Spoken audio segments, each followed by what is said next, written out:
तर मोदींच्या संकल्पाला साथ देण्यासाठी कुणीही सोबत येऊ शकतं, कधीही काहीही होऊ शकतं असं चंद्रशेखर बावनकुळे म्हणतात। जयंत पाटलांसोबत माझा कोणताही संपर्क झालेला नाही असं देखील बावनकुळेंनी स्पष्ट केलंय। जयंत पाटील कुणाच्या संपर्कात आहेत हे देखील माहीत नाही असं देखील बावनकुळे म्हणाले। तर भाजपकडे मोठी ताकद असूनही आमच्याकडचे लोक लागतात असं सुप्रिया सुळेंनी उत्तर दिलंय।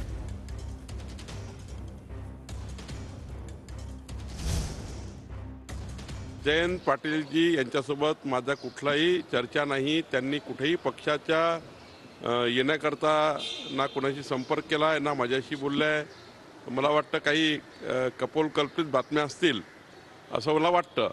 पण तरी मोदीजींना साथ देण्याकरता मोदीजींनी जो गॅरंटी दिली आहे देशाला, मोदीजींच्या संकल्पाला साथ देण्याकरता कुणी भाजपमध्ये येत असेल तर आमचा दुपट्टा तयार आहे। आम्ही कुणालाही भाजपमध्ये घ्यायला तयार आहे। आमच्याकडे स्पेस आहे। आम्ही कुणालाही नाही म्हणणार नाही। कुणाबद्दलही विश्वासार्हता धोक्यातील असं मी काही बोलणार नाही। जयंत पाटील हे वरिष्ठ नेते आहेत। मला ते कुणाच्या संपर्कात आहे हे माहिती नाही, पण माझ्या तरी संपर्कात ते कधीही नाही। अहो, बऱ्याच लोकांची चर्चा आहे।